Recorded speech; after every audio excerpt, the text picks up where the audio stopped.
ओम गण श्री महागणेशाय नमः। राधे राधे दोस्तों, कैसे हैं आप सब। दोस्तों, आज की इस वीडियो में हम आपको निर्जला एकादशी व्रत की पौराणिक कथा सुनाएंगे। दोस्तों, ज्येष्ठ मास की शुक्ल पक्ष की एकादशी को निर्जला एकादशी के नाम से जाना जाता है। इस एकादशी को भीमसेनी एकादशी और पांडव एकादशी के नाम से भी जाना जाता है। वैसे तो वर्ष भर में 24 एकादशी आती हैं और जिस वर्ष में अधिक मास होता है उस वर्ष में 26 एकादशी आती हैं, लेकिन इन सभी एकादशियों में निर्जला एकादशी को श्रेष्ठ माना जाता है। निर्जला एकादशी व्रत को सबसे कठिन व्रत भी कहा गया है। इस पूरे दिन अन्न और जल का त्याग कर व्रत को पूर्ण करना होता है।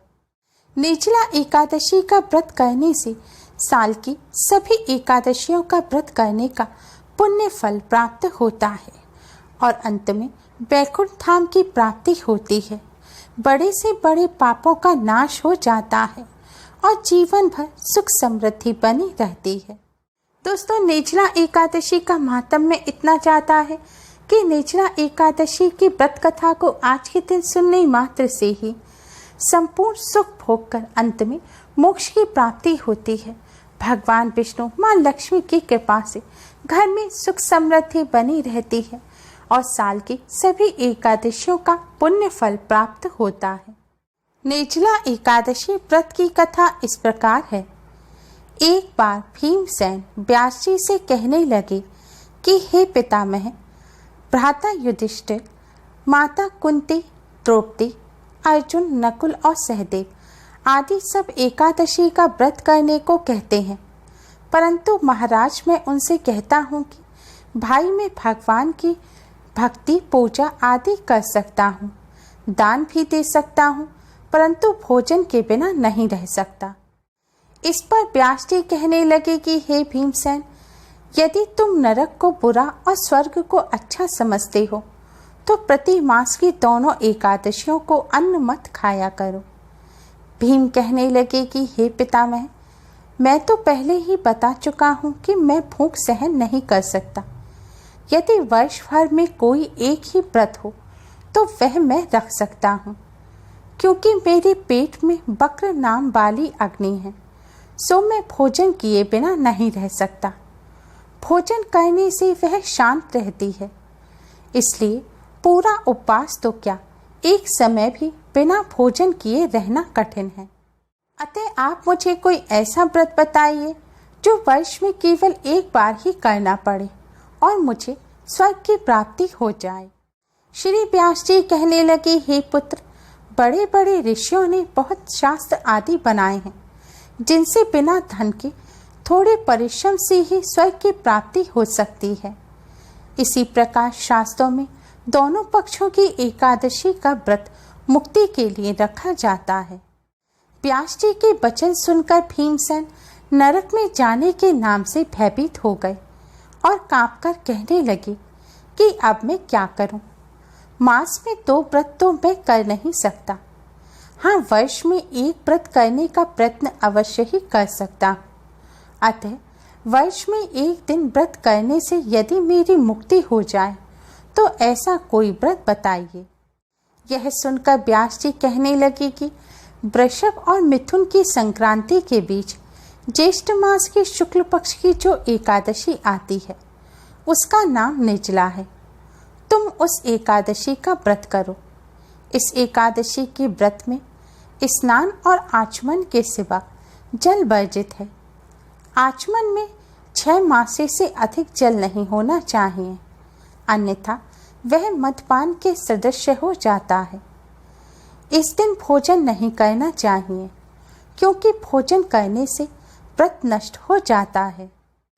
निर्जला एकादशी से एक दिन पहले 10वीं तिथि को केवल एक समय सूर्यास्त से पहले ही अन्न ग्रहण करना चाहिए और इस दिन सात्विक भोजन ग्रहण कर ब्रह्मचर्य का पालन करना चाहिए। फिर निर्जला एकादशी को सूर्योदय से लेकर द्वादशी के सूर्योदय तक जल ग्रहण ना करें तो उसे सारी एकादशी के व्रत का फल प्राप्त होता है।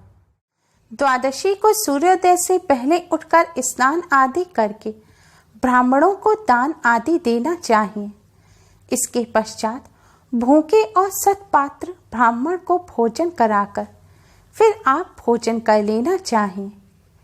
इसका फल पूरे 1 वर्ष की संपूर्ण एकादशियों के बराबर होता है। व्यास जी कहने लगे, हे भीमसेन, यह मुझको स्वयं भगवान ने बताया है। इस एकादशी का पुण्य समस्त तीर्थों और दानों से अधिक है। केवल एक दिन मनुष्य निर्जल रहने से पापों से मुक्त हो जाता है। निर्जला एकादशी का व्रत करने वाले पुरुष के पास विशालकाय, विकराल आकृति और काले रंग वाले दंड पाशधारी भयंकर यमदूत नहीं जाते। अंतकाल में पीतांबरधारी, सौम्य स्वभाव वाले, हाथ में सुदर्शन धारण करने वाले और मन के समान वेगशाली विष्णुदूत आखिर में इस वैष्णव पुरुष को भगवान विष्णु के धाम में ले जाते हैं। अतः निर्जला एकादशी को पूर्ण यत्न करके उपवास और श्रीहरि का पूजन करो। स्त्री हो या पुरुष, यदि उसने मेरु पर्वत के समान भी महान पाप किया हो तो वह सब इस एकादशी व्रत के प्रभाव से भस्म हो जाता है। जो मनुष्य उस दिन जल के नियम का पालन करता है वह पुण्य का भागी होता है। उसे 1-1 प्रहर में कोटि कोटि स्वर्ण मुद्रा दान करने का फल प्राप्त होता है। मनुष्य निर्जला एकादशी के दिन स्नान, दान, जप, होम आदि जो कुछ भी करता है वह सब अक्षय होता है। यह भगवान श्री कृष्ण का कथन है। निर्जला एकादशी को विधि पूर्वक उत्तम रीति से उपवास करके मानव वैष्णव पद को प्राप्त कर लेता है। जो मनुष्य एकादशी के दिन अन्न खाता है वह पाप का भोजन करता है। इस लोक में वह चांडाल के समान है और मरने पर दुर्गति को प्राप्त होता है। जो ज्येष्ठ के शुक्ल पक्ष की एकादशी को उपवास करके दान करेंगे वे परम पद को प्राप्त होंगे। जिन्होंने एकादशी का उपवास किया है वह ब्रह्म हत्या, शराबी, चोर तथा गृहद्रोही होने पर भी सब पातकों से मुक्त हो जाते हैं। हे कुंती नंदन, निर्जला एकादशी के दिन श्रद्धालु स्त्री पुरुषों के लिए जो विशेष दान और कर्तव्य विहित है उन्हें सुनो। उस दिन जल में शयन करने वाले भगवान विष्णु का पूजन और जलमयी धेनु का दान करना चाहिए अथवा प्रत्यक्ष धेनु या धृतमयी धेनु का दान उचित है। पर्याप्त दक्षिणा और भांति भांति के मिष्ठानों द्वारा यत्नपूर्वक ब्राह्मणों को संतुष्ट करना चाहिए। ऐसा करने से ब्राह्मण अवश्य संतुष्ट होते हैं और उनके संतुष्ट होने पर श्रीहरि मोक्ष प्रदान करते हैं। जिन्होंने शम, दम और दान में प्रवृत्त हो श्रीहरि की पूजा और रात्रि में जागरण करते हुए इस निर्जला एकादशी का व्रत किया है, उन्होंने अपने साथ ही बीती हुई 100 पीढ़ियों को और आने वाली 100 पीढ़ियों को भगवान विष्णु के परम धाम में पहुंचा दिया है। निर्जला एकादशी के दिन अन्न, वस्त्र, गौ, जल, शैया, सुंदर आसन, कमंडलू तथा छाते का दान करना चाहिए। जो श्रेष्ठ तथा सुपात्र ब्राह्मण को जूता दान करता है वह सोने के विमान पर बैठकर स्वर्ग लोक में प्रतिष्ठित होता है। जो इस एकादशी की महिमा को भक्ति पूर्वक सुनता अथवा उसका वर्णन करता है वह भी स्वर्ग लोक में जाता है। चतुर्दशी युक्त अमावस्या को सूर्य ग्रहण के समय श्राद्ध करके मनुष्य जिस फल को प्राप्त करता है वही फल इस महात्म्य के श्रवण से प्राप्त हो जाता है। निर्जला एकादशी के दिन पहले दंत धावन करके यह नियम लेना चाहिए कि मैं भगवान केशव की प्रसन्नता के लिए एकादशी को निराहार रहकर आचमन के सिवा दूसरे जल का भी त्याग करूंगा। द्वादशी को देवेश्वर भगवान विष्णु का पूजन करना चाहिए। गंध, धूप, पुष्प और सुंदर वस्त्र से विधि पूर्वक पूजन करके जल के घड़े के दान का संकल्प करते हुए इस तरह प्रार्थना करें कि संसार सागर से उतारने वाले हे ऋषिकेश, इस जल के घड़े का दान करने से आप मुझे परम गति की प्राप्ति कराइए। इतनी कथा सुनाकर वेद व्यास जी कहने लगे, हे भीमसेन, ज्येष्ठ मास में शुक्ल पक्ष की जो शुभ एकादशी होती है उसको निर्जल व्रत करना चाहिए।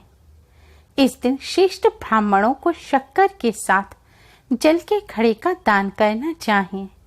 ऐसा करने से मनुष्य भगवान विष्णु के समीप पहुंचकर आनंद का अनुभव करता है। तत्पश्चात द्वादशी को ब्राह्मण भोजन कराने के बाद स्वयं भोजन करना चाहिए।